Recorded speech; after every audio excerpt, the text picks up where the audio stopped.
Amahoro kuri mwese nshuti za Waka Waka podcast, ndabaramukije cyane nizera ko mukomeje kugira ibihe byiza aho muri hose. Uyu munsi rero tugiye kuganira kuri iyi ntambara yo muri Ukraine, ariko cyane tuganira kuri Zelensky. Nge mbona ko akomeje kwirasa mu kirenge, niko nabivuga, nyuma yuko iyi ntambara yo muri Gaza itangiye.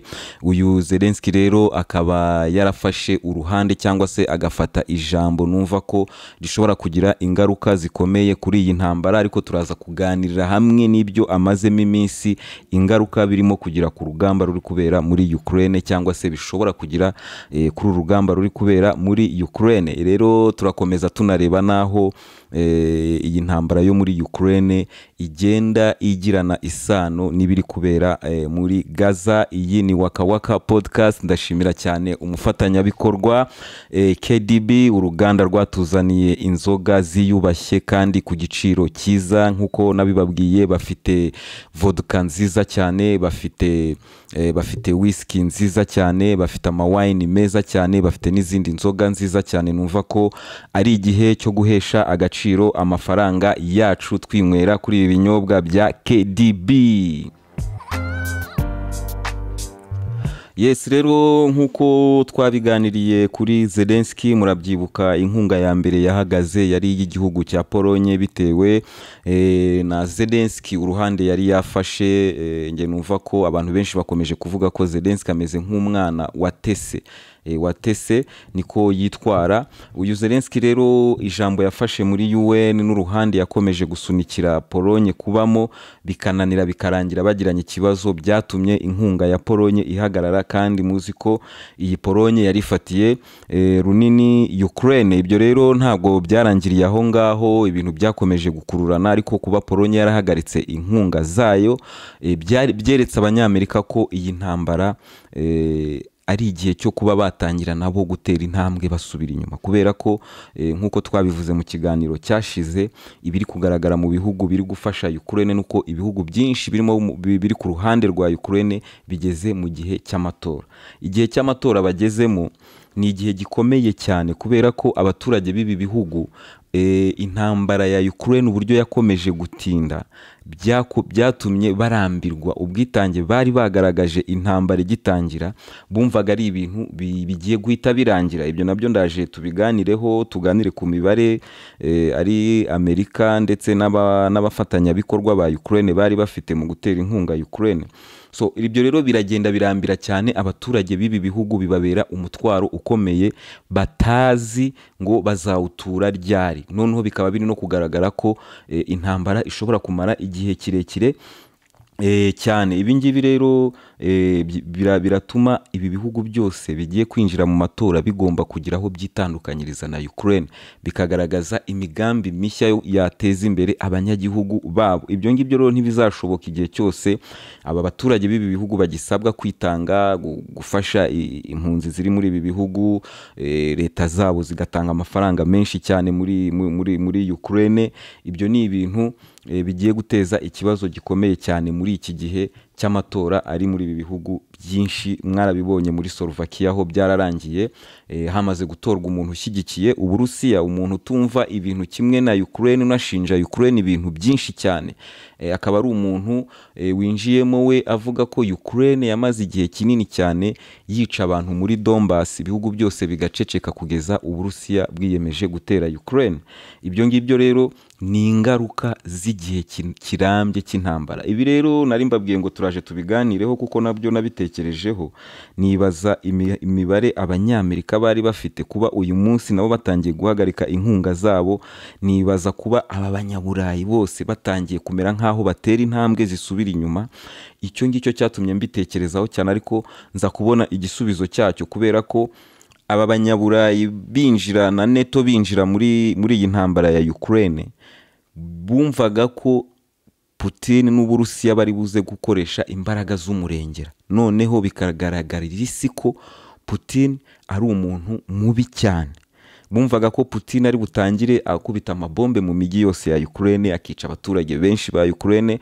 Mujya mu byumviyo bavuze ko hahagurutse amadrone menshi n'ibisasu byinshi, mu mubare w'abapfuye mwumva ko igihe cyose baba ari abantu batageze no kuri 5. Ibyo rero ni ibintu abanyaburayi n'abanyamerika babaze nabi kuko bashatse gusunikira Putin mu cyitwa nko kuba bamusunikira kuba yakora ikimeze nk'ubwicanyi ndengakamere, ubwicanyi ndengakamere muri Ukraine, noneho akaba sekibi Uburusiya bugafatwa nk'igihugu cy'amabi, cyakoze amabi nacyo ku isi, kikava muri bya bihugu bidafite icyo byishinja ngo twakoze ibi n'ibi niba hanaha, noneho bakabona ibyo bashinja Putin bifatika. Icyo ngicyo rero cyarananiranye kubera ko Putin nawe ni umunyamibare, narabibabwiye. Muri iyi ntambara ubwo Uburusiya bwafataga icyemezo cyo gusubiza inyuma ingabo zabo bakaza hano muri Donbass, murabyibuka, ni nabo bivanye mu mujyi wa Kherson, ni ukugira ngo intambara ubwo igiye kumara igihe kirekire, reka dufata agace gatoya, twe kwiha responsabilité nini, kuko ubu ngubu abanya-Ukraine nibo bagowe no kudefanda igice kinini cyane cy'ubutaka bwa Ukraine, mu gihe Abarusiya agace bafite ni gato. Ni nayo mpamvu byananiye abanya-Ukraine kuba bagira ikintu bakora muri iyi contre-offensive, kuko niba mwaragiye mukurikira n'amagambo y'abayobozi b'Abarusiya, bo bagiye bavuga ko Uburusiya igihe buragifite, icyo Uburusiya bufite ni igihe. Noneho bakibaza bati ese abanyaburayi igihe muragifite? Muri icyo gihe basubizaga ko bashobora kuba bagifite, bagatangira guhwihwisa ibihuha bivuga ko Uburusiya bushobora kuba bwashiriwe n'ibikoresho, bagatangira kuvuga amacakubiri ari mu ngabo z'Uburusiya, kunanirwa kuri mu ngabo z'Uburusiya, bakavuga ibintu byinshi. Ariko uko intambara igenda itinda niko ukuri kugenda kugera hanze, bikagaragara ko aba banyaburayi batazashobora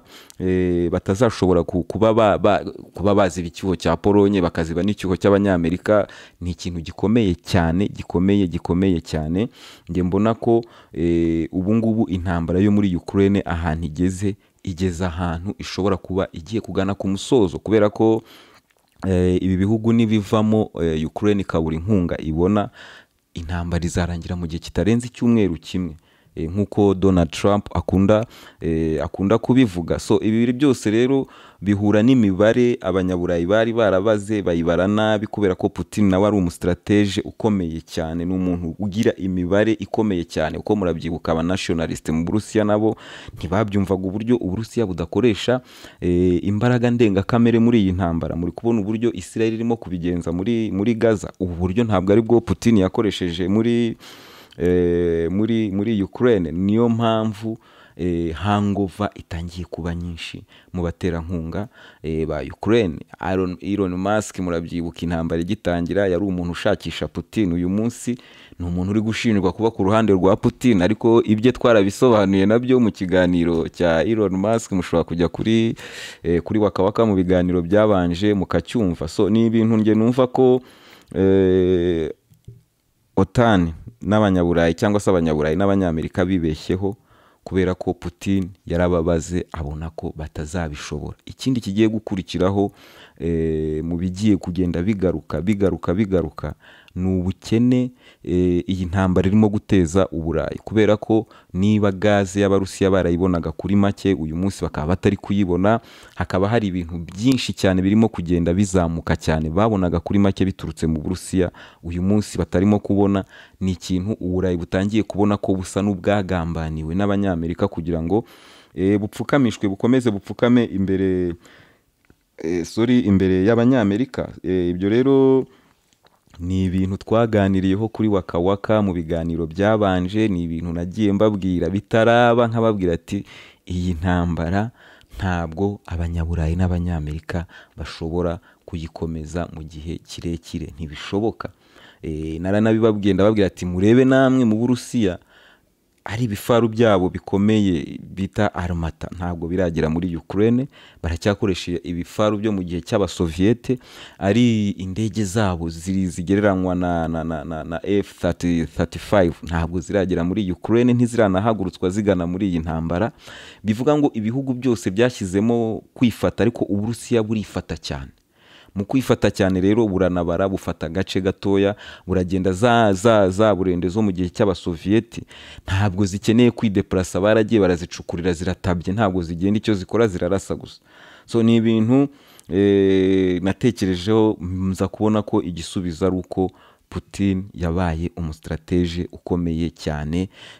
Ni ibintu twanabonye mu myigaragambyo ya Wagner Group byashoboraga gusunikira Putin kuba yakora ibintu bibi cyane, ariko ntiyabikoze.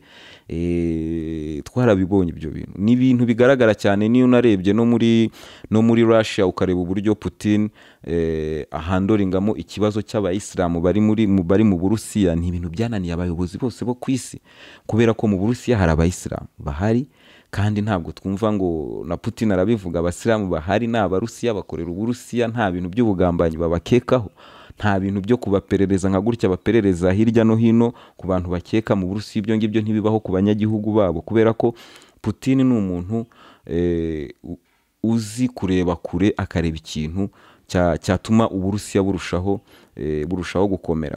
Murabizi campaign Gentil Gideon yarayivuze hano ya Russophobia, ikintu cyo kwangisha abantu Abarusiya. Ibyo byose rero biri mu bintu byananiranye kubera ko Putin atahise ashyira imbaraga z'umurengera muri iyi ntambara. Nkaba nababwira ko rero imirongo y'urugamba iracyameze kwa kundi, aho bigenda bihinduka ni mu byerekezo byo muri Kharkiv, kubera ko murabizi imirwano irakomeje muri Kupiansk bagana muri Kharkiv. Ibyo rero tuzakomeza kubirebera hamwe, ariko nta kintu gihambaye kiraba. Igihambaye kiri kuba nuko intambara izahagarara, muzajya kumva mu cyumweru kimwe ibihugu byose byahagaritse inkunga, intambara irangire, abantu baganire, amahoro aboneke muri Ukraine, abanya-Ukraine basubire mu kazi kabo, abiga bige, igihugu cyongere kiyubake, bashaka uburyo abaturage ba Ukraine n'Abarusiya babana.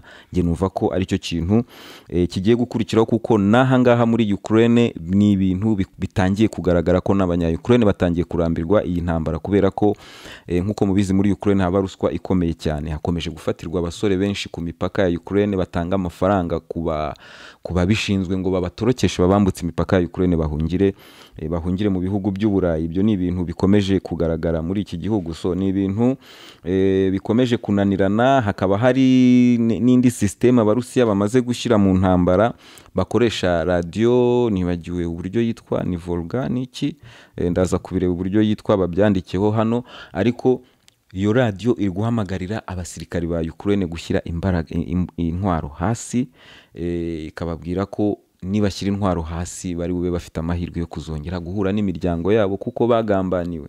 Ibyo rero biri gukora cyane, kubera ko abasirikari benshi cyane ba Ukraine bamaze kwitanga mu maboko y'Abarusiya, kubera ko abenshi babona ko bashutswe, barimo kurohwa mu ntambara badashobora gushobora. Rero iyo babonye uburyo bazamura udutambara tw'umweru, tumaze iminsi tugirana ibibazo na YouTube ku ma videos, muzambabarira muri iyi minsi ntago turi bukoreshe videos cyane, ariko muzamura udutambara tw'umweru hejuru, noneho Abarusiya bakabareka aho munyura.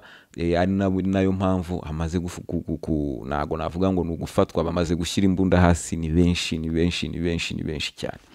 Ibi rero biragenda bikagaruka kuri video nabonye ejo y'umusirikari wa Ukraine, n'umusirikari w'umuyisilamu. Muri iki gihugu cya Ukraine ni nko mu Burusiya, hariyo abantu b'abayisilamu n'aba-orthodoxe. Uyu musirikari n'umusirikari wa Ukraine wari uri ku rugamba, aravuga ati ubu turi ku rugamba, turi kurwana n'Abarusiya kugira ngo twigarurire ubutaka bwacu Abarusiya bafashe. None mu ijambo, wenda mbere yo kwinjira kuri uyu musirikari, ndabanza wenda ninjire mu ijambo rya Zelensky kuri iyi ntambara iri kubera muri Gaza, ari naho mbona ikibazo kigiye gukomerera cyane uyu mugabo Zelensky. Yaravuze ati abateroriste ba Hamas bateye Israel. Twabonye ubwicanyi ndengakamere bwakozwe n'abateroriste bo muri Palestina bateye Israel. Israel uyu munsi iri mu kibazo nk'icyo turimo. Zelensky niko yavuze ati niba mwaraje hano mukareba ubwicanyi Abarusiya bakoze muri Bucha, birasa neza cyane n'ibyakorewe ahangaha muri Israel bikozwe n'abateroriste ba Hamas. Ibi rero akabisanisha cyane, ndetse Zelensky anavuga ko aho bitaniye, aho we bibera bibi cyane kuri Ukraine, nuko bo batewe n'abateroriste b'igihugu cy'Uburusiya. afata nka terrorist state, avuga ko muri Israel bo batewe n'umutwe w'ibyihebe cyangwa se umutwe w'abateroriste witwa Hamas. Ni ukuvuga ngo we yarwanyaga cyane, yari ku ruhande cyane rwa Israel nk'abandi banyaburayi bose na NATO yose, ariko ukuyemo Turkey of course. Ibyo rero ni ibintu bitumvikanye neza mu matwi y'abayisilamu b'abanya-Ukraine, ni ibintu bitumvikanye neza ku basirikare ba Ukraine b'abayisilamu bari ku rugamba, ndetse nkaba nabonye na video nyinshi cyane z'abanya-Ukraine bashyigikiye cyane Palestina, basaba ko Palestina yaba igihugu cyigenga. Ibi rero tuvuye muri Ukraine n'ibibazo bishobora guteza Zelensky wenda byabo bashyigikiye Palestina bari mu gisirikare cyiwe, turebe n'inkunga yasabaga cyangwa se uburyo yasabaga ko ibihugu by'Abarabu byatera umugongo Uburusiya. Ni kampeni yagiyemo, murabizi yagiye muri Arab League, inama zose zibaye hirya no hino zijyamo, yashakaga no kujya no muri BRICS. Ariko kuba wafata iryo jambo uyu munsi, uribazaho Ukraine ihita iherera mu maso ya Turkey, aho Ukraine ihita iherera mu maso ya Iran, aho ihita iherera mu maso ya Arabia Saudite, aho iherera mu bihugu byose by'abayisilamu. Ni ikintu kitari ube cyiza kuri Ukraine mu gihe kiri imbere. Ni n'ikintu gihereza Vladimir Putin ukuri ku byo yavuze, kubera ko nka Putin, nanone tugiye ku ijambo rya Putin aho ibintu bitandukanira, nababwiraga ko kuyobora igihugu ntabwo ari filime. Kuyobora igihugu ni ibintu bisaba ubushishozi, ni ibintu bisaba gutekereza cyane, kuko uba uyoboye ubushinzwe ubuzima bw'amamiliyoni y'abantu batuye muri icyo gihugu. Ibyo rero ufashe iryo jambo rya Zelensky ugafata n'irya Putin we wavuze ati turasaba ko habaho ibiganiro, intambara igahagarara, abantu bakaganira, bakareba uburyo abafashwe bagaruka, ariko nanone n'amategeko mpuzamahanga agakurikiranwa ku buryo Palestina yazaba igihugu cyigenga igaturana na Israel. Murabyumva ko nta ruhande Abarusiya bafashe, ntabwo bigeze bakondana Hamas, ntabwo bigeze bakondana abanya-Israel, ahubwo basabye bose kuba babitekerezaho, bagashyira intwaro zabo hasi, noneho bakinjira mu biganiro, bakareba uburyo ibyo bihugu byose byakwemerwa kandi bigaturana.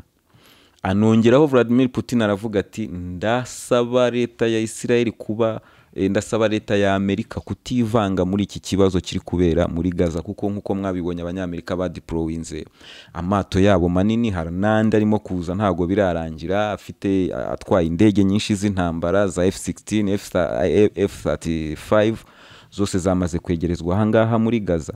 Rero Putin yasabye abanyamerika kuba batakwivanga muri iyi ntambara yo muri Gaza, avuga ko nibafasha Israel bagashyira n'ingabo zabo ku butaka zikinjira muri Gaza, Abarusiya nabo bazafasha ku mugaragaro Palestina. Icyo ni ikintu Vladimir Putin yavuze. Ibyo ngibyo rero bikaba byatumye ntekereza ku kintu kivuga ngo kuyobora igihugu ni iki. Muri ayo majambo yombi y'abo bantu murumvamo iki? Ni ukuvuga ngo Vladimir Putin ku ruhande rwiwe n'ibihugu by'Abarabu n'ibihugu biri muri BRICS, ari n'iyi ngiyi Israel, nta na hano na hamwe barimo kugirana ikibazo, kubera ko ntabwo yashyigikiye Hamas, ntabwo yashyigikiye Israel. Arasaba ko bose babana na Israel. Irabizi ko icyo kintu ni ikintu kiri legitime, ni ikintu abanyapalestine bitinde bitebuke bazabona uko bizagenda kose. Palestina ntabwo izakomeza kuba koloni y'abanya-Israel, bizarangira ibaye igihugu. Rero niyo mpamvu namwe mubyumvishe mukabihuza, muhita mwumva ko kuyobora igihugu ntabwo ari ibintu byoroshye. Gushize nababwiraga ikibazo cya Zelensky na Polonye. Ni ukuvuga Zelensky bagifunga inzira yo guca mu nyanja y'umukara, gucisha ibinyampeke muri za Polonye, abahinzi bo muri Polonye umusaruro wabo ujya hasi, ibiciro byabo bijya hasi, bagahomba cyane. Ibyo bikaba ari ibintu byashoboraga guteza iyi leta ya Polonye ishyigikiye Zelensky kuba yavaho, noneho hakajyaho leta itamushyigikiye. Ibyo ngibyo rero kuba Zelensky byonyine atarabibonaga ngo arebere hamwe na Polonye uburyo bakora ibinyampeke bya Ukraine bigatambuka, ariko n'umuhinzi w'umunyapolonye ntahahurire n'ikibazo, wagakomeza gufosinga Polonye kwirengagiza umuturage wayo, ni ikintu nawe wakwibazaho kabiri ukavuga uti umuntu udatekereza igihe kirekire mu gihe kirambye. Perezida wacu niwe ujya uvuga ngo think big, noneho iyo uyoboye abantu ubwo birusha no guthinkinga biri biggest, uri kubyumva, no gutekereza birushijeho, ukavuga uti Polonye turebere hamwe uburyo tutabateza ibibazo, ariko namwe mudufashe wenda turebe uburyo ibintu byacu byatambuka. Ibyo ngibyo ntabwo ariyo nzira Zelensky yanyuzemo, ahubwo yanyuze muri nzira yo gusaza imigeri nk'abana, nka kwa kundi umwana umuhereza ikintu atashakaga akakijugunya agasaza imigeri. Ibyo ngibyo ni ibintu tuzakomeza kubona, ni ibintu tuzakomeza kugenda tuganiraho. Nanone ikindi kintu gikomeje kuvugwa cyane, ariko nanone nimusubira inyuma muri Waka Waka mu biganiro byabanje, ibiganiro byatambutse turi kuganira ku kibazo cya ruswa muri Ukraine, ibi bintu twabiganiriyeho. Mugiye mu biganiro byashize mwabyumva, narabivuze, navuze Hezbollah, navuze Hamas, navuze n'indi mitwe iri mu burasirazuba bwo hagati, kubera ko izi ntwaro zirimo guhabwa Ukraine cyangwa zahawe Ukraine muri iki gihe cyose, twagiye tuvuga ko izi ntwaro zivanwa muri Ukraine zikajya kugurishwa muri iyi mitwe bita iy'iterabwoba hirya no hino. Ariko nanone hari indi mitwe nayo y'abanyaburayi itari iyo mu burasirazuba bwo hagati, buriya nabyo bizagaragara nyuma, nayo yagiye yigurira izi ntwaro hirya no hino. So ni ibintu twavuzeho. Izi ntwaro rero bikomeje kuvugwa ko zakoreshejwe na Hamas mu bitero yagabye kuri Israel. Hakaba harimo izi Stinger zihangana n'ibifaru, zishobora guhanura na za kajugujugu. Stinger ni intwaro ikomeye cyane, ni intwaro mbi ku gifaru. Ni ibintu nabyo murabyumva, murabyibuka babikangisha Abarusiya, babitanga ku bwinshi cyane muri Ukraine. Ibyo bintu byambutse imipaka, ubu ngubu bikaba bivugwa ko ibyo bintu bishobora kuba biri muri Israel. Ni ibintu bikomeje kuvugwa n'abantu batandukanye, bamwe barabyemeza, abandi ntibarabyemeza, kubera ko ni ibintu bizagaragara nabi. Murabizi ko ari iyi mitwe yose y'iterabwoba yagiye ikoresha intwaro z'Abanyamerika bagiye batanga nk'inkunga muri za Libya, muri za Iraq na hose no muri Afghanistan. Izo ntwaro nizo ibyihebe bikoresha. So byaba bibi cyane kuri NATO nibigaragara ko izi ntwaro zakoreshejwe ku bwinshi muri iyi ntambara yo muri Gaza. So muri Gaza dutegereje ko Israel ifata icyemezo ngo cyo gucisha abasirikari ku butaka. Nkuko nababwiye, ni operasiyo igoranye cyane kubera ko Gaza ni umujyi mutoya utuwe ku buryo bucucitse cyane. Ni ibintu mbona bishobora kuzasa, niba mwarabonye filime y'Abanyamerika batera uwo bitaga Farai Did muri Somalia, ni ibintu numva bishobora gusa gutyo igihe cyose Israel izafata icyemezo cyo kwambuka imipaka. Turaza kubiganiraho wenda mu kiganiro cyo muri Israel, kuko Israel ikomeje kuvuga ko abafashwe, ntabwo Israel izaganira na Hamas, izakora operasiyo zayo. Ni intambara nk'uko Israel yabivuze, ikaba yavuze ko bahanganye n'inyamaswa zo muri Palestina. Ibingibi nk'uko nayo babwiye Perezida wa Colombia, yabibukije ko ariko n'abanazi babivugaga. So rero nibyo ngibyo navuga nyuma ya Elon Musk guhangana na Perezida Zelensky.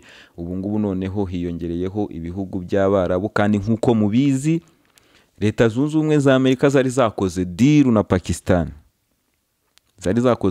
Pakistan. Mujya mwumva mukumva ngo Abarusiya ngo baje gufata ammunition muri Korea y'Amajyaruguru, bagashinja ibihugu byinshi kuba baha ammunition Abarusiya, kubera ko ibi bihugu bya Korea na Pakistan bakoresha intwaro zimwe n'izakoreshwaga n'Abasovieti, ari nazo n'Abanya-Ukraine bakoresha ku bwinshi, ari nazo Abanya-Ukraine bari barimo gushirirwaho n'amasasu yazo cyangwa se ibisasu byazo. Abanyamerika rero bari bakatinze deal yo gukura ibi bintu, yo kubivana muri Pakistan. ko Pakistan murabizi ni igihugu kimaze igihe mu bukene buteye ubwoba, kiri kuba bankrupt.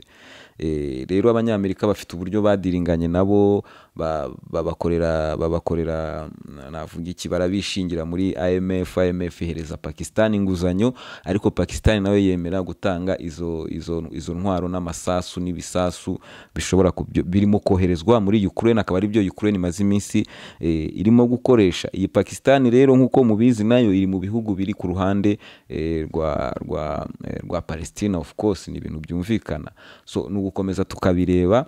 Gusa icyo mbona kiri kuba nuko Zelensky agiye gutereranwa, kubera ko abanyamerika ntabwo bashobora kurwana izo ntambara zose, kandi intambara abanyamerika numva ko igihugu abanyamerika bazitangira bakohereza n'ingabo zabo bakarwana kugeza ku munota wa nyuma ni Israel gusa. Ntabwo ari Taiwan, ntabwo ari Ukraine, ntabwo yari Afghanistan, ntabwo yari Iraq, ntabwo yari Libya, ntabwo yari hehe. Icyo gihugu ni Israel. So, mu gihe cyose rero iyi ntambara yaba ndende, abanyamerika priorite yabo ni Israel. Twarabibonye, ntabwo iyi ntambara yoroshye igihe cyose bacisha ingabo ku butaka. Hari umutwe bita Hezbollah, ni umutwe nawo ufatwa nk'umutwe w'iterabwoba, ni umutwe w'abanyaribani b'abashite bafashwa cyane na Iran. Ni umutwe ufite abasirikari benshi.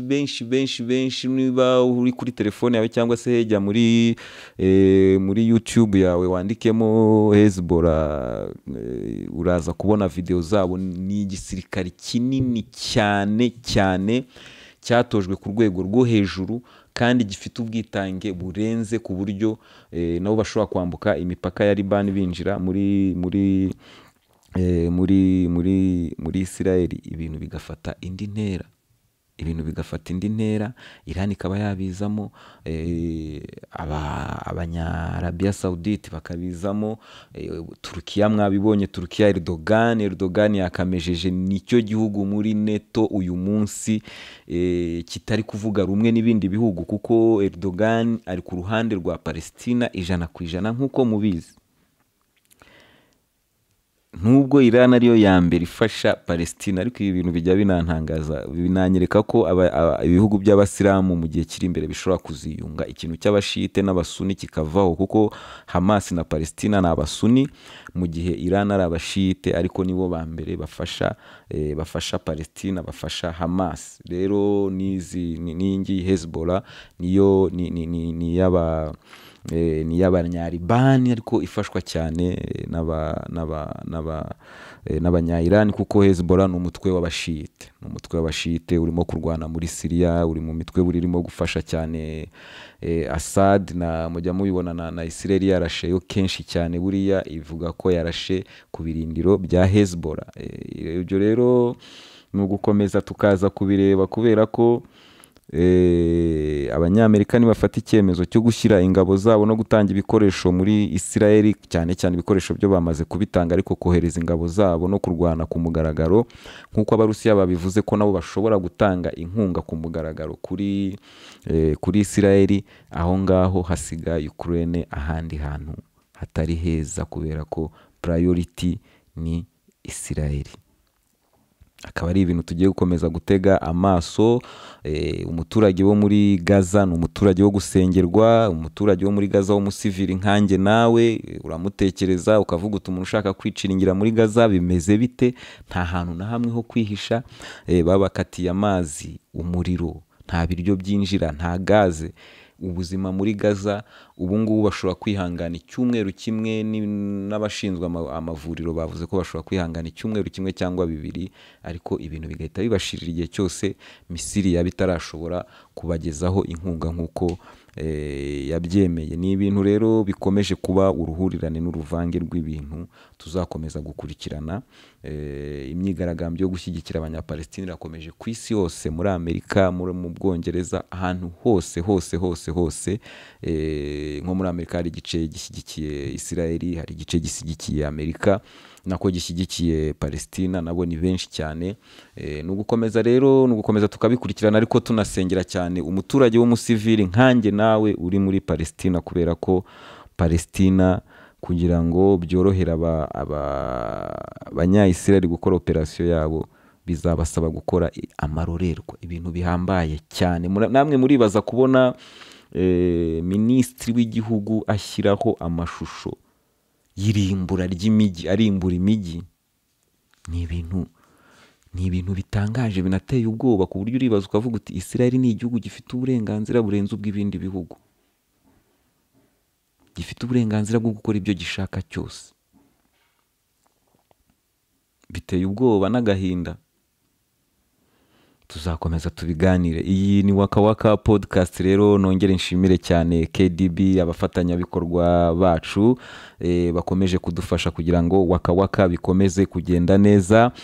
Tunica akanyota ku binyobwa byabo, murabizi turi mu gihe cy'ubukonje, bafite vuduka nziza cyane, bafite whisky nziza cyane, abakunda imivinyo bafite amawine meza cyane. So rero no gukomeza tukinywera ibinyobwa bya KDB, tunakurikira Waka Waka podcast. Inshuti zanjye, mukurikira iki kiganiro, mukande kuri like, duha amahirwe n'abandi bakurikira iki kiganiro, kubera ko iyo ukanze kuri like ubuhaye amahirwe abandi bantu bo kukibona, kubera ko YouTube igenda igipropoza n'abandi bakagikurikira. Amahoro kuri mwese rero, ndabashimiye cyane.